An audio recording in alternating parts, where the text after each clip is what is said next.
Hello guys, welcome to physics classes. So already మనం physics మీద 4 classes అయితే చేయడం జరిగింది. సో అయితే నేను మోషన్ అనే లెసన్ అయితే స్టార్ట్ చేశాను. సో అయితే అది పార్ట్ 1 అయితే పెట్టాను. తర్వాత దానికి రీచ్ రాకపోవడంతో నేను క్లాసెస్ అనేవి స్టాప్ చేసి చాలామంది నన్ను ప్రీవియస్ ఇయర్ క్వశ్చన్స్ అడిగారని చెప్పేసి నేను వాటి మీద ఫోకస్ చేశాను. అయితే ఇప్పుడు మళ్ళీ క్లాసెస్ అడుగుతున్నారని చెప్పేసి నేను క్లాసెస్ అయితే మొదలు పెట్టానండి. సో ఏదైనా మీ సపోర్ట్, మీ సజెషన్ బట్టే ఉంటుంది. సో అయితే ఆల్రెడీ మోషన్ మీద ఇంట్రడక్షన్ వీడియో అనేది చేశాను. ఖచ్చితంగా మీరు ఆ వీడియో చూసిన తర్వాతే ఈ వీడియో చూడండి. ఎందుకంటే ఇప్పుడు చెప్పబోయే కొన్ని పదాలు కూడా అందులో నేను క్లారిటీగా చెప్పాను. మళ్ళీ అవి ఇక్కడ చెప్పాలంటే మనకి ఎక్కువ టైం తీసుకుంటుంది. సో కాబట్టి some basic related terms with motion. అసలు మోషన్ అంటే ఏంటో నేను చెప్పేశాను.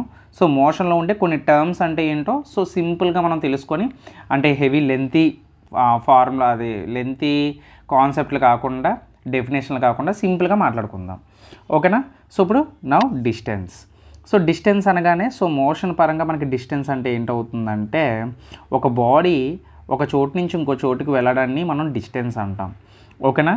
So the total distance travelled అనమాట. సో ఫర్ ఎగ్జాంపుల్ ఒక హౌస్ ఉంది.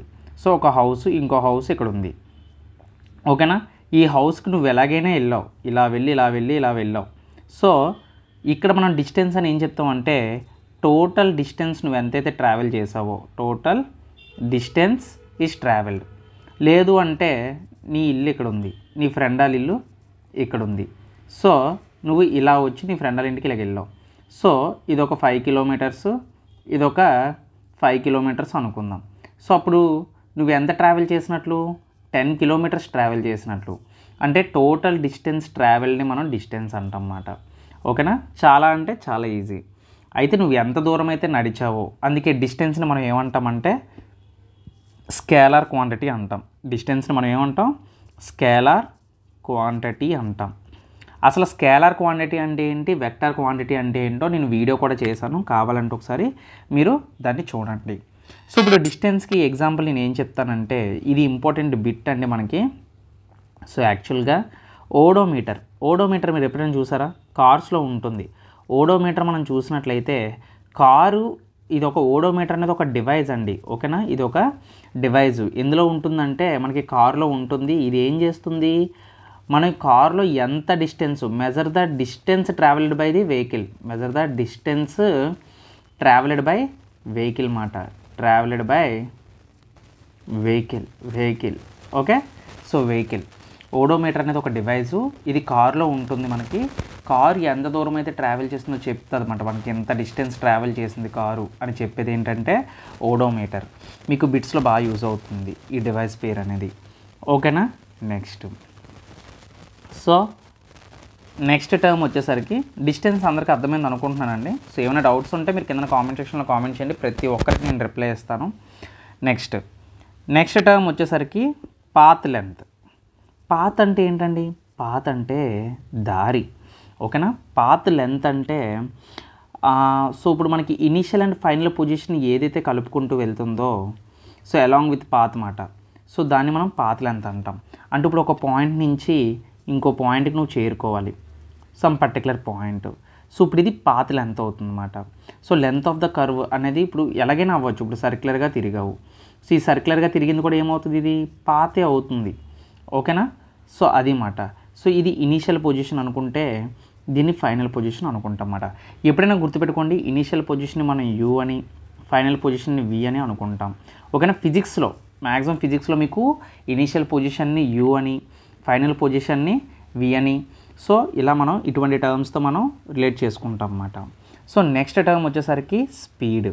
ఇవన్నీ ఎందుకు చెప్తున్నానంటే, కాన్సెప్ట్లో డెప్త్ వెళ్ళేటప్పుడు మనం ఖచ్చితంగా ఈ టర్మ్స్ అనేవి వస్తూ ఉంటాయి అన్నమాట.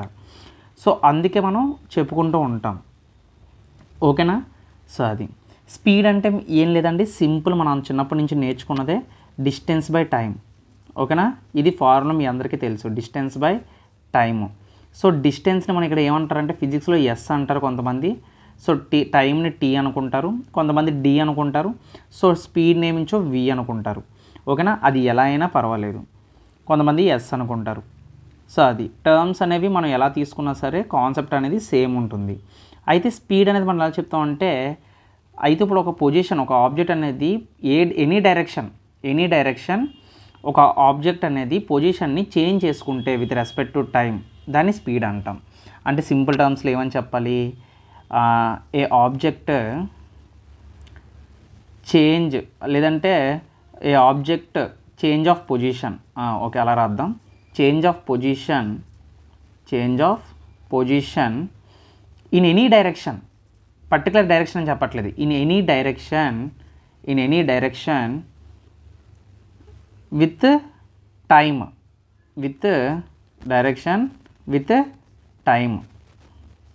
ఏదైనా సరే టైం తోటి చూస్తారండి, చూస్తారు. అయితే ఎనీ డైరెక్షన్ అని చెప్పాను, ఇక్కడ పర్టికులర్ డైరెక్షన్ అని చెప్పలేదు. అప్పుడు నాకు స్పీడ్ ఏ క్వాంటిటీ అవుతుందో చెప్పండి.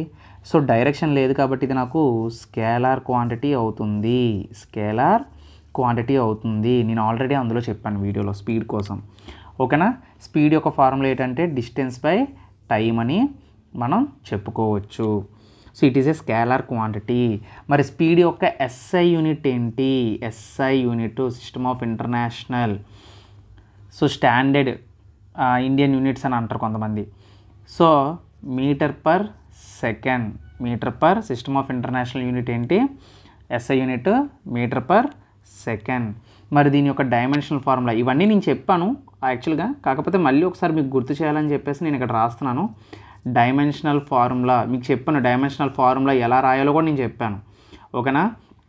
మాస్ లెంత్ టైమ్ చూస్తారండి, ఇక్కడ మాస్ ఉందా లేదు కాబట్టి m0, so L, so length m, second, తర్వాత T కింద ఉంది కాబట్టి పైకి వస్తే ఇన్వర్స్ అవుతుంది కాబట్టి -1, ఓకేనా. సో ఇలా రాయాలన్నమాట, ఓకేనా. సో ఎప్పుడైనా ఒకటి గుర్తుపెట్టుకోండి. అయితే స్పీడ్లోని అంటే స్పీడ్ అంటే సార్ ఇప్పుడు ఏదైనా కదిలితే దానికి స్పీడ్ ఉంటుందా అంటే ఎస్, ఖచ్చితంగా. ఒక ఇసిరిన బాల్కి స్పీడ్ ఉంటుంది. ఏదైనా సరే ఒక పర్సన్ ఒక బాల్ ఇసిరాడు, ఓకేనా. ఆ బాల్ ఇప్పుడు ఒక ఈగ ఉంది, ఒక తూనీగగా ఉంది. ఈ తూనీగ ఎలా పడితే అలా వెళ్తుంది. సో దీనికి స్పీడ్ ఉందా అంటే ఎస్, దీనికి స్పీడ్ ఉంది, ఓకేనా. సో అయితే ఇక్కడ మీరు రెండు నేర్చుకోవాలి. స్పీడ్ అనేది ఎప్పుడు కూడా పాజిటివ్గానే ఉంటుంది, ఎందుకంటే నోట్ పాయింట్ అండి ఇది చాలా. సో స్పీడ్లో మనం నేర్చుకోవాలి. ఏదైనా ఒక మూవింగ్ బాడీ ఉందాం అనుకుందాం, ఏ మూవింగ్ బాడీ, దీని యొక్క speed is always positive.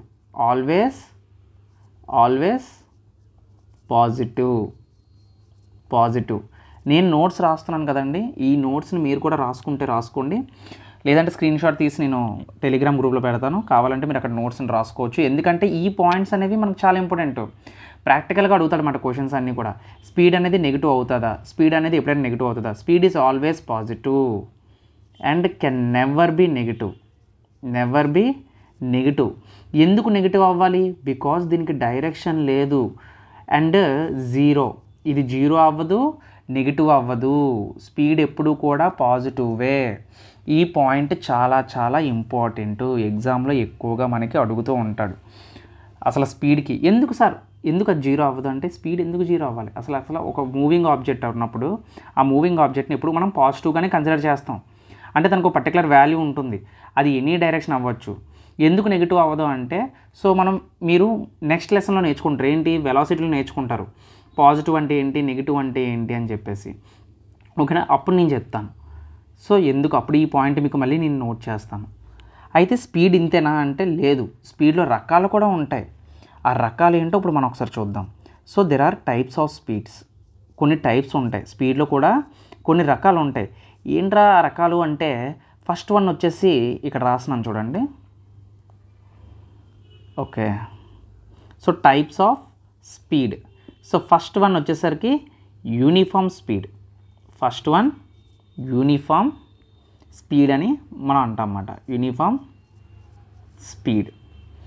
So అయితే యూనిఫామ్ స్పీడ్ లేదు అంటే దీన్ని ఇంకో భాషలో చెప్పాలి అంటే కాన్స్టెంట్ స్పీడ్ అని కూడా అంటాం. మన భాషలో చెప్పాలంటే దీన్ని కాన్స్టెంట్ స్పీడ్ అని కూడా అంటాం. అయితే ఫర్ ఎగ్జాంపుల్ అండి, నేను డెఫినేషన్స్ ముందుగా నేను ప్రతిసారి నేను ఒకటే చెప్తాను, డెఫినేషన్స్ని బట్టి పట్టొద్దు, కాన్సెప్ట్ని మాత్రం మనం నేర్చుకుందాం. యూనిఫామ్ స్పీడ్ అంటే ఏంటంటే ఒక రోడ్డు ఉంది. సో ఈ రోడ్డు మీద ఒక కార్ అనేది వెళ్తుంది అనుకుందాం, ఓకే. ఒక కార్ అనేది వెళ్తుంది. సో అయితే ఈ కారు ఫ్రంట్కి అదే మూవ్ అవుతూ ఉంటుంది అంటే పాజిటివ్. సో అయితే ఈ కార్ మూవ్ అవుతుంది, ఇక్కడి నుంచి ఇక్కడికి వెళ్ళడానికి కార్కి 1 minute పట్టింది. ఈ 1 minute 1 kilometer వెళ్ళింది అనుకుందాం జస్ట్ 1 kilometer వెళ్ళింది అనుకుందాం. సో అయితే ఆ కారు ఇక్కడికి రావడానికి 2 minutes పట్టింది, 2 minutesకి 2 kilometers వెళ్ళింది అనుకుందాం. ఇక్కడికి రావడానికి 3 minutes పట్టింది, 3 minutesకి 3 kilometers వెళ్ళింది అనుకుందాం. అప్పుడు 4 minutesకి ఎంత అవుతుంది? 4 kilometers అవుతుంది కదా. అంటే ఏమవుతుంది, ఈక్వల్ డిస్టెన్సెస్ ఇంటర్వెల్స్ ఆఫ్ టైంకి స్పీడ్ అనేది యూనిఫామ్గా ఉంది కదా. అంటే object covers equal distances equal interval stops of time. అంటే ఈక్వల్ డిస్టెన్సెస్ ఈక్వల్ టైం కదా. సో ఇదే యూనిఫామ్ స్పీడ్ మాట. డెఫినేషన్స్ ఏం అవసరం లేదు, జస్ట్ సింపుల్ కాన్సెప్ట్ అంతే. కరెక్ట్గా 1 minute 1 kilometer, 2 minutesకి 2 kilometer ఇలాగా కంటిన్యూస్గా వెళ్ళిందంటే అటువంటి వాటిని ఏమంటారంటే యూనిఫామ్ స్పీడ్ అంటారు, లేదు అంటే కాన్స్టెంట్ స్పీడ్ అంటారు. ఓకేనా. ఒక మోటార్ అదే చెప్తున్నాను, రోడ్డు మీద ఈక్వల్ డిస్టెన్స్ తోటి ఈక్వల్ టైమ్ ఇంటర్వెల్స్తో వెళ్తే దాన్ని యూనిఫామ్ స్పీడ్ అంటారు. మరి రెండో టైప్ ఏంటి? రెండో టైప్ వచ్చేసరికి మనకి ఏంటంటే non uniform speed. Second one ఏంటి? Non uniform speed. కావాలంటే వీడియోని మీరు ఫాస్ట్గా పెట్టుకోండి, మీకు మరీ లేజీ అంటే లెంతీగా అనిపిస్తే. సో ఈ నాన్ యూనిఫామ్ స్పీడ్ని ఇంకొక టైప్లో మనం ఏమని పిలుస్తారంటే వేరియబుల్ స్పీడ్ అని కూడా అంటారు. ఏమంటారు? వేరియబుల్ స్పీడ్ అని అంటారన్నమాట. అయితే దీనికి సింపుల్గా నేను చెప్పేస్తాను చూడండి. ఇప్పుడు మనోడు ఇక్కడ హైవే మీద వెళ్ళాడు కార్ తోటి, అదే మనోడు ఒక మార్కెట్లోకి వెళ్ళాడు. మార్కెట్ అంటే మార్కెట్ జరుగుతుంది రోడ్డు మీద, మనోడు కార్ వేసుకుని ఆ రోడ్డు మధ్యలోకి వెళ్ళాడు. ఓకేనా. సో ఇప్పుడు మనోడు ఎలాగెళ్తాడు? ఇప్పుడు ఇక్కడి నుంచి ఇక్కడికి వెళ్ళాలంటే మనోడికి 1 minuteకి 1 kilometer అయ్యింది అనుకుందాం. ఇక్కడ జనాలు ఎక్కువ మంది ఉన్నారు, మనుషులు ఎక్కువ మంది ఉన్నారు, ఇక్కడ జనాలు ఎక్కువ మంది ఉన్నారు. సో ఇక్కడి నుంచి ఇక్కడికి వెళ్ళడానికి మనోడికి 3 minutes పట్టింది, కానీ వెళ్ళింది మాత్రం 2 kilometers. మళ్ళీ ఇక్కడ రోడ్డు ఖాళీగా ఉంది అనుకుందాం. సో ఇక్కడ 5 minutesకి మనోడు మళ్ళీ 4 kilometers వెళ్ళాడు. 4 లేదంటే ఒక 6 kilometers వెళ్ళాడు అనుకుందాం, ఖాళీగా ఉంది కదా. సో మళ్ళీ ఇక్కడ జనాలు ఎక్కువ ఉన్నారు అనుకోండి, ఇక్కడ మళ్ళీ ఒక 10 minutes పట్టింది, కాకపోతే మనోడు ఇంకా 7 kilometers మాత్రమే వెళ్ళాడనమాట. అంటే ఇక్కడ ఏమవుతుంది, డిస్టెన్సు ఈక్వల్గా లేదు, మనకి ఈక్వల్ డిస్టెన్సెస్ లేవు, అలాగే మనకి స్పీడ్ కూడా ఎలా ఉంది, చేంజ్ అవుతుంది. క్రౌడెడ్ మార్కెట్ ప్లేస్ అనుకోండి, మనం జనాలు తొక్కుంటూ వెళ్ళిపోం కదా. సో అది మాట. సో అందుకని చెప్పి మనకి ఏంటి ఇక్కడ ఇటువంటి వాటిని మనం ఏమంటామంటే నాన్ యూనిఫామ్ స్పీడ్స్ అని అంటాం అన్నమాట. ఓకేనా. సో అది. అయితే ఇంకో టైప్ మనం చూద్దాం. ఇంకో టైప్ ఏంటంటే, సో థర్డ్ వన్ ఏంటంటే యావరేజ్ స్పీడ్. థర్డ్ వన్ ఏంటి? Average speed. So average speed అంటే ఏం లేదండి, ఇప్పుడు మనం స్పీడ్ ఏదైతే చెప్పామో total distance travelled by total time taken. అంటే ఇప్పుడు మొత్తం ఇందాక చెప్పాను కదా, ఒక ఇంటి దగ్గర నుంచి ఇంకో ఇంటికి నువ్వు ఏ రూట్లో పడి వెళ్ళినా సరే టోటల్ డిస్టెన్స్ ఎంత ట్రావెల్ అయ్యే ఉన్నాయి. సో దీనికి జస్ట్ నేను సింపుల్ ఫార్ములాతో మనం డెఫినేషన్ చెప్పచ్చు. టోటల్ డిస్టెన్స్ ట్రావెల్డ్, నువ్వు ఎంత అయితే వెళ్ళావో total distance travelled divided by total time taken. Total time taken. Okay. So if a particle distance ఇప్పుడు S1, S2, S3 స్పీడ్స్లో వెళ్ళింది అనుకుందాం. ఫర్ ఎగ్జాంపుల్ ఒక డిస్టెన్స్ నువ్వు 2 kilometers వెళ్ళావు, అది D1 అనుకో. ఇంకొంచెం ఎక్కువ డిస్టెన్స్ వెళ్ళావు, ఇలాగా మొత్తం టోటల్ డిస్టెన్స్ అనేది ఉంటుంది కదా యావరేజ్ స్పీడ్. అప్పుడు నీకు S1 + S2 + S3 ఇవన్నీ డిస్టెన్స్ అన్నమాట. Divided by T1 + T2 + T3. So ఇవన్నీ కలిపేసి చేసేస్తే దాన్నే యావరేజ్ స్పీడ్ అని అంటాం అన్నమాట. ఓకేనా. సో అది అర్థమైందా? అలాగే ఎన్ని డిస్టెన్స్లు అయితే అన్ని డిస్టెన్స్లో ఎంత టైం అయితే అంత టైం మొత్తం అన్నీ కలిపియాలన్నమాట. నెక్స్ట్ అయితే ఇంకొక కాన్సెప్ట్ ఏంటంటే ఇన్స్టేనియస్ స్పీడ్. ఇది మనం రేర్గా వింటూ ఉంటాం ఈ వర్డ్ ఇన్స్టానియస్, లేదంటే ఇన్స్టేనియస్. నేను తప్పుగా పలికితే ఏమనుకోవద్దు. ఇన్స్టేనియస్ స్పీడ్ అంటే పదంలోనే ఉంది, సడన్గానే అర్థం. అంటే ద స్పీడ్ ఒక ఆబ్జెక్ట్ ఏదైనా సరే ఒక టైంలో సడన్గా దాని యొక్క స్పీడ్ని పెంచితే దాన్ని ఇన్స్టేనియస్ స్పీడ్ అంటాం. అంటే ఇక్కడ డిస్టెన్సు టైం అనేవి సడన్గా చేంజ్ అవుతాయి అన్నమాట. సో ఒక పర్సన్ ఉన్నాడు, ఒక పర్సన్ ఏం చేస్తున్నాడు అంటే నడుచుకుంటూ ఇంటికి వెళ్తున్నాడు. ఓకేనా. నడుచుకుంటూ ఇంటికి వెళ్తున్నాడు. అయితే పరిగెట్టి ఒక స్టోరీ చెప్తాను చూడండి. ఇన్స్టెంట్ స్పీడ్ అంటే ఈజీగా చెప్తాను. ఓకేనా. మనోడికి బాగా ఆకలిగా ఉంది. అస్సలు ఎనర్జీ లేదు, ఒంట్లో ఎనర్జీ లేదు, వాడి ఇల్లు ఏమించో ఇక్కడ ఉంది. ఓకేనా.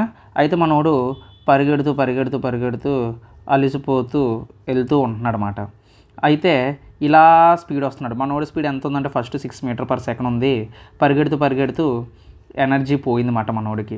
ఎనర్జీ పోయి ఇంకా డల్ అయిపోయి 2 మీటర్ పర్ సెకండ్ స్పీడ్కి వస్తాడు. అంటే చూడండి మనోడు ఎనర్జీ తగ్గిపోతుంది కదా ఇక్కడి నుంచి ఇక్కడికి. అయితే వెళ్తూ వెళ్తూ వాడి ఇల్లు దూరంగా కనిపించింది. ఇల్లుని చూడగానే మనోడికి ఎక్కడ లేని హుషారు వచ్చేసింది అనమాట.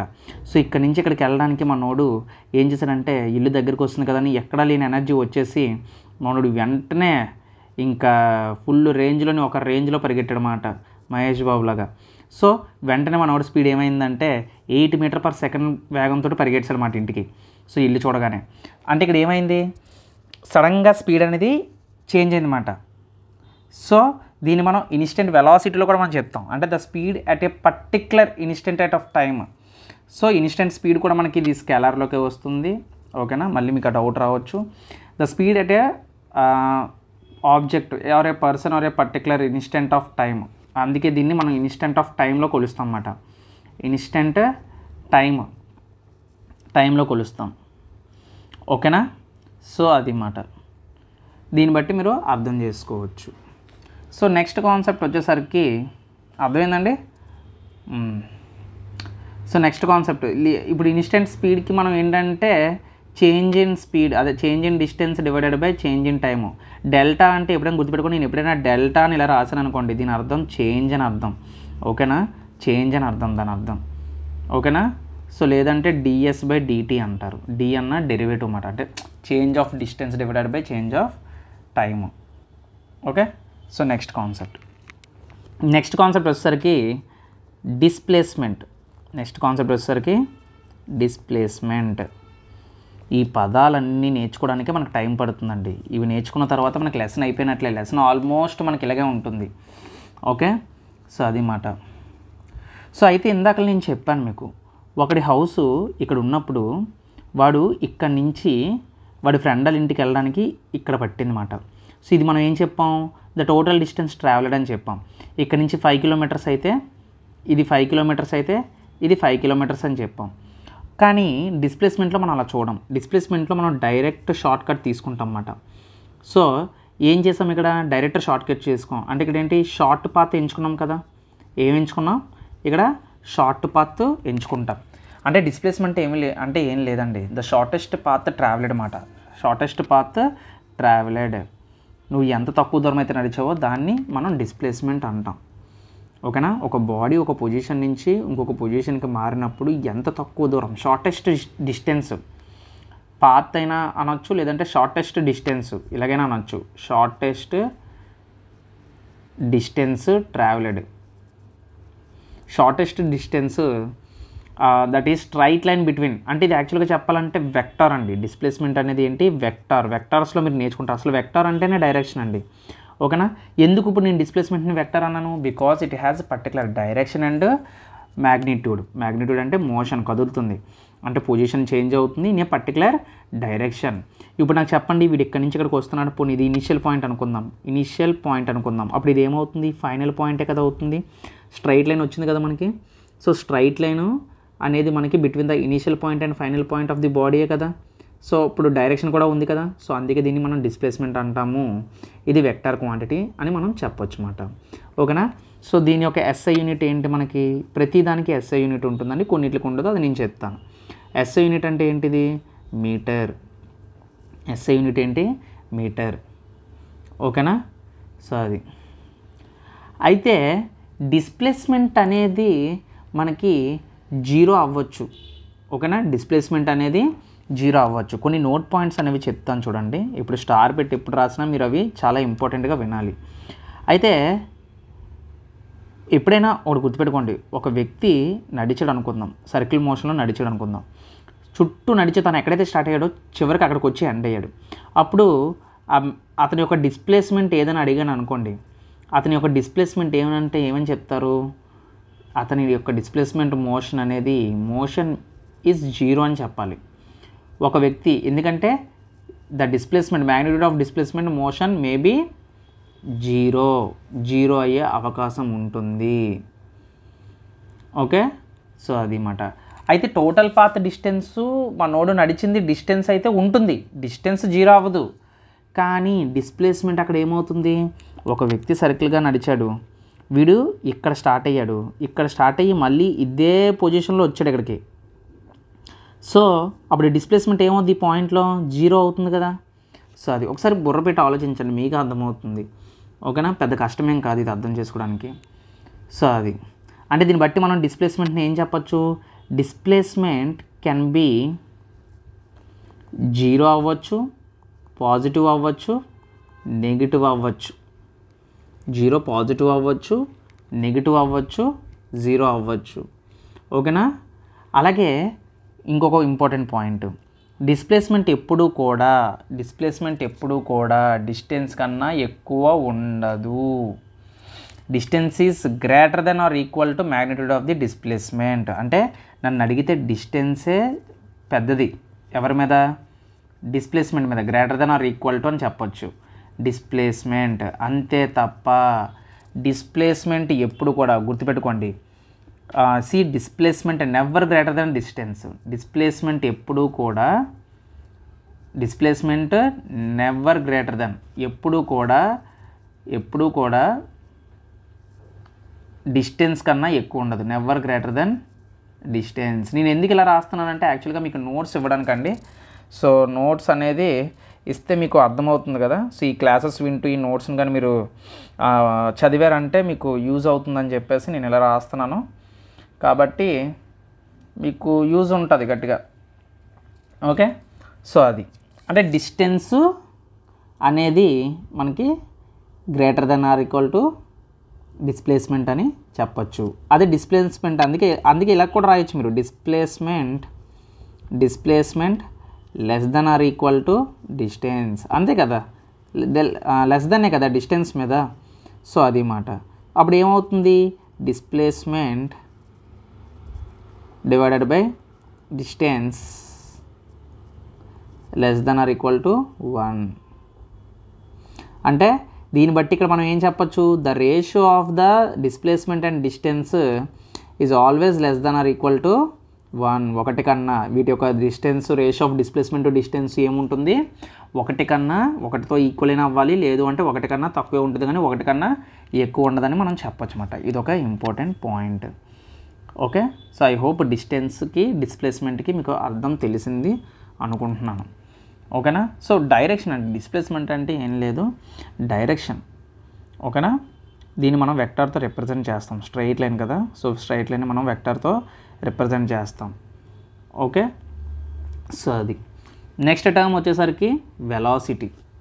ఓకే, వెలాసిటీ మరీ లెంతీ చేయనులేండి, కాన్సెప్ట్స్ ఎక్కువసేపు వినాలన్నా మీకు కూడా బోర్ కొడుతుందేమో. వెక్టార్ అంటున్నానేంటి, వెలాసిటీ. సో వెలాసిటీ అంటే ఏంటండి అసలు యాక్చువల్గా, ఇప్పుడు ఇందాక స్పీడ్ అంటే నేను చెప్పాను కదా, నువ్వు ఎనీ డైరెక్షన్లో వెళ్ళు కానీ నువ్వు కదులుతున్నావు అంటే అది స్పీడ్ అని చెప్పాను. సేమ్ వెలాసిటీకి ఏంటంటే, ఇప్పుడు నువ్వు కదులుతున్నావు కాకపోతే ఎనీ డైరెక్షన్ కాదు, పర్టికులర్ డైరెక్షన్లో నువ్వు కదులుతున్నావు, ఒక స్ట్రైట్ లైన్లో వెళ్తున్నావు.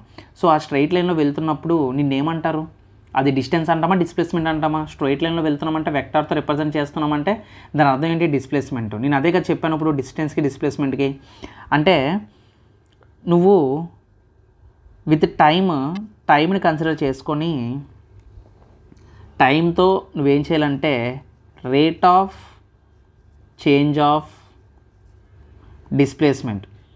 ఇప్పుడు నువ్వు వెళ్తున్న దారిలో అంటే ఒక డైరెక్షన్లో డిస్ప్లేస్మెంట్ అనేది చేంజ్ అవుతూ ఉన్నదనుకో ఒక బాడీకి, ఆఫ్ బాడీ, దానిని మనం వెలాసిటీ అంటాము. దాన్ని మనం ఏమంటాం, వెలాసిటీ అంటాము. Velocity is a vector quantity, ఇది ఒక vector quantity. Okay. So with time rate of change of displacement. ఓకేనా. నేను అక్కడ ఏం చెప్పాను, స్పీడు ఒక పాజిటివ్లో ఉంటుంది ఎప్పుడు కూడా అని చెప్పాను, కానీ ఇక్కడ వెలాసిటీ అలా కాదు. వెలాసిటీ ఏంటంటే డిస్ప్లేస్మెంట్. అందుకే స్పీడ్ అంటే ఏం చెప్పాను నేను, అందుకే మీరు ఎప్పుడు గుర్తుపెట్టుకోండి వెలాసిటీకి స్పీడ్కి. నేను స్పీడ్ అంటే ఏం చెప్పాను, స్పీడ్ అంటే డిస్టెన్స్ బై టైం అని చెప్పాను. ఎస్ అంటే డిస్టెన్సు, స్పీడ్ అంటే వి అని చెప్పాను. లేదు మీకు అలా వద్దు అనుకుంటే ఇలా డిస్టెన్స్ బై టైం అని కూడా మీరు రాసుకోవచ్చు. కానీ వెలాసిటీకి ఏం రాస్తారు మీరు? వెలాసిటీకి మనం డిస్ప్లేస్మెంట్ బై టైం అని చెప్తాం. సింపుల్, డిస్టెన్స్ని రీప్లేస్ చేసి డిస్ప్లేస్మెంట్ రాయాలన్నమాట. ఓకే, displacement divided by time. Okay, so అది మాట. మరి ఎస్ఐ యూనిట్ ఏంటి సార్? మరి దీనికి ఎస్ఐ యూనిట్ ఏంటంటే వెలాసిటీకి ఎస్ఐ యూనిట్ కూడా ఎప్పుడు కూడా మీటర్ పర్ సెకండ్. స్పీడ్కి కూడా ఎస్ఐ యూనిట్ ఏం చెప్పాను? మీటర్ పర్ సెకండ్ అనే చెప్పాను. అప్పుడు వెలాసిటీ కూడా ఏం చెప్పాను? Metre per second. రెండిట్లకి ఒకటే. అలాగే దీని యొక్క డైమెన్షనల్ ఫార్ములా ఏముంటుంది స్పీడ్కి? ఇది ఆల్రెడీ నేను చెప్పాను ముందు వీడియోలో. Dimensional formula m0L/t inverse. ఓకేనా? సో అది మాట. అయితే సో ఇప్పుడు వెలాసిటీ చెప్పినట్లు నేను, సో వెలాసిటీ ఏం చెప్పాను? డిస్ప్లేస్మెంట్ బై టైం అని చెప్పాను కదా. సో అలాగే యావరేజ్ వెలాసిటీ అని కూడా ఉంటుంది. ఏమని ఉంటుంది? యావరేజ్ వెలాసిటీ అని కూడా ఉంటుంది. యావరేజ్ వెలాసిటీ అంటే ఏంటి? టోటల్, ఇందాక యావరేజ్ స్పీడ్ అంటే చెప్పాను కదా, గుర్తుందా? Total distance by total time అని. సేమ్ అలాగే total displacement by total time. So దీనికి ఫార్ములా అన్నమాట. Average velocity formula total displacement by total time అని మనం చెప్పాలన్నమాట. అయితే average velocity of moving body 0 అవుతుందా అని అంటే ఎస్ అవుతుంది, అవ్వచ్చు. ఓకేనా? సో ఎందుకంటే డిస్ప్లేస్మెంట్ 0 అవుతుందా అవ్వదని చెప్పాను ఇందాకలా. ఎస్, ఖచ్చితంగా అవ్వచ్చు. Displacement is 0. అప్పుడు యావరేజ్ వెలాసిటీ ఏమవుతుంది? ఇప్పుడు ఇది 0 అయ్యిందనుకోండి, అప్పుడు ఇది కూడా 0 అయిపోతుంది కదా. సో ఒకసారి ఆలోచించండి మీరే. సో అది మాట. ఓకేనా? Average speed can never be 0. మళ్ళీ ఇక్కడ మీరు గుర్తుపెట్టుకోవాలి. సార్ మరి అలాగైతే యావరేజ్ స్పీడ్ 0 అవుతుందా? మరి యావరేజ్ వెలాసిటీ 0 అవుతుందా అంటున్నారు కదా. 0 ఎందుకు అవుతుంది అన్నాను? డిస్ప్లేస్మెంట్ 0 అవుతుంది అన్నమాట. ఇది 0 అయినప్పుడు, ఇది మనకి 0 అయినప్పుడు ఇది కూడా మనకి ఏమవుతుంది? 0 అవుతుందన్నమాట. కానీ యావరేజ్ స్పీడ్ అనేది మనకి ఎప్పుడు కూడా నెవర్ బి 0. ఎందుకు నాకు చెప్పండి. ఇప్పుడు అది కూడా రాస్తాను నేను. Because body will cover some distance. ఎప్పుడు ఇది డిస్టెన్సు? While moving.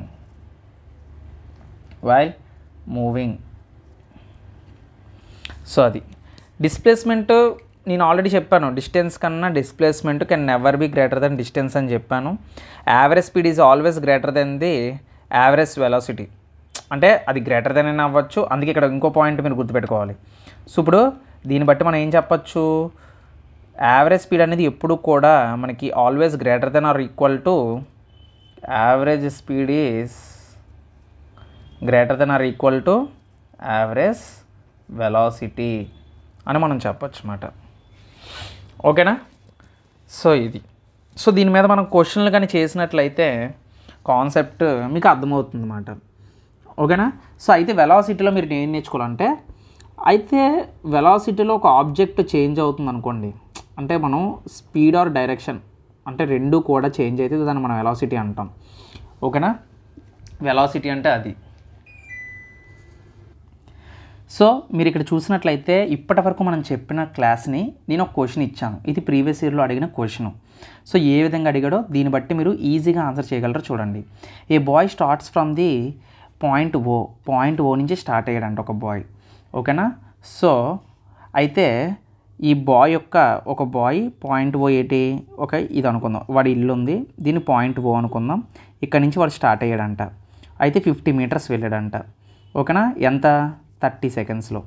30 సెకండ్స్ ఇక్కడ నుంచి ఇక్కడికి ఎంత వెళ్ళాడు? 50 మీటర్స్ వెళ్ళాడంట ఈ పాయింట్కి. అయితే he returns back to same point in 20 seconds. అయితే మళ్ళీ తిరిగి ఇంటికి వచ్చేసాడంట. Same point in 20 seconds. అయితే ఈసారి వెనక్కి వచ్చినప్పుడు 20 సెకండ్స్లో వస్తాడంట ఇంటికి. ఓకేనా? సో అయితే వాడేమడుగుతున్నాడు? Calculator the average velocity of the boy అని అడుగుతున్నాడు. చూడండి, ఇప్పుడు నేను ఫార్ములా చెప్తాను చూడండి. Average velocity is equal to ఏమని చెప్పాను? Total displacement by total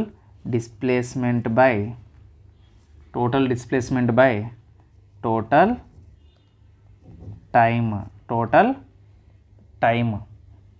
okay. So total displacement by total time. ఇప్పుడు మీకు ఒక ఐడియా రావాలి. వాడు ఇంటి దగ్గర నుంచి వెళ్ళిపోయినోడు మళ్ళీ తిరిగి వెనక్కి వచ్చేసాడు. తిరిగి వెనక్కి వచ్చి ఇప్పుడు ఎక్కడున్నాడు మనోడు? ఇంట్లో ఉన్నాడు. ఎక్కడ స్టార్ట్ అయ్యాడు? ఇంట్లోనే స్టార్ట్ అయ్యాడు. తిరిగి ఎక్కడున్నాడు? ఇంట్లోనే ఉన్నాడు. ఇప్పుడు డిస్ప్లేస్మెంట్ అంటే ఏమవుతుందో నాకు చెప్పండి. డిస్ప్లేస్మెంట్ ఏమవుతుంది? న్యూ ఈక్వల్ టు, అంటే ఇది సింబల్ యావరేజ్ వెలాసిటీకి, సో 0 అయిపోతుంది. టోటల్ టైం ఏమవుతుంది? 30 + 20 అవుతుంది. మొత్తం టోటల్ టైం కదా, అంటే 0/50 = 0 m/s. యావరేజ్ వెలాసిటీ అంతా option C is the correct answer. చాలామంది ఏమనుకుంటారు, ఇటు 50 మీటర్స్ వెళ్ళాడు, ఇటు 50 మీటర్స్ వెళ్ళాడు, మొత్తం 100 మీటర్స్ వెళ్ళాడు, మొత్తం మనోడు 50 వెళ్ళాడు. సో 5 క్యాన్సిల్ అయిపోద్ది. 5 1s are 5 2s are, option D is the correct answer అంటారు. లేదు అండి, మీరు టోటల్ స్పీడ్ కనిపెడుతున్నారు, మీరు యావరేజ్ స్పీడ్ కనిపెట్టారు, యావరేజ్ వెలాసిటీ కనిపెట్టలేదు. ఓకేనా? సో అది క్వశ్చన్ని అర్థం చేసుకొని కరెక్ట్గా చదవాలి. అలా చదివితే మనకి క్వశ్చన్ బాగా అర్థమవుతుంది. అండ్ సో అందుకే ఇలాంటి పాయింట్లని నేను చెప్తాను, నోట్ పాయింట్స్. ముఖ్యంగా నేను ఎప్పుడైనా సరే ఒకటి గుర్తుపెట్టుకోండి, నేను నోట్ అని పెట్టాను అనుకోండి, ఈ నోట్ అంటే అది ఎప్పటికైనా మనకు యూజ్ అవుతుందని అర్థం అన్నమాట. ఫర్ ఎగ్జాంపుల్ మనం మ్యాథమెటిక్స్లో చూసినట్లయితే మనకి x యాక్సిస్ y యాక్సిస్ అని ఉంటుంది కదా. సో మిడిల్లో ఒక గ్రాఫ్ గీసుకొని మనం మ్యాథమెటిక్స్లో చేస్తాం కదా. సో ఇప్పుడు ఇది రైట్ సైడ్ కదా, సో ఇది రైట్ సైడ్ కదా. సో ఎందుకు చెప్తున్నానో చూడండి, ఇది లెఫ్ట్ సైడ్ కదా. సో లెఫ్ట్ సైడ్ ఎప్పుడైనా రైట్ సైడ్ని పాజిటివ్గాను లెఫ్ట్ సైడ్ని నెగిటివ్గాను తీసుకోండి. ఓకేనా? సో ఫర్ ఎగ్జాంపుల్ ఒక వెలాసిటీ ఆఫ్ ఏ ఆబ్జెక్టు మనకి వెళ్తుంది అనుకుందాం. ఒక కార్ ఉంది. అయితే ఈ కార్ అనేది మనకి జనరల్గా ఇటువైపు వెళ్తుంది అనుకుందాం. అప్పుడు ఆ car object moving towards the right of the origin, అంటే ఆరిజిన్, దీన్ని ఆరిజిన్ పాయింట్ చెప్పాను కదా, దీన్ని ఆరిజిన్ అనుకోండి. ఇది ఆరిజిన్ పాయింట్ అయితే ఎటు సైడ్ వెళ్తుంది కారు? రైట్ సైడ్ వెళ్తుంది. అప్పుడు కార్ ఏంటంటే పాజిటివ్ అంటారు. ఓకేనా? పాజిటివ్ వెలాసిటీ అంటారు, పాజిటివ్ వెలాసిటీ అంటారు. అదే ఒకవేళ కార్ అనేది ఇలా వెనక్కి వెళ్ళింది అనుకోండి, ఇది నెగిటివ్ వెలాసిటీ అంటారు. నెగిటివ్ అంటే రైట్ ఆఫ్ ది ఆరిజిన్ అయితే మనం నెగిటివ్ అంటాం, రైట్కి అయితే పాజిటివ్.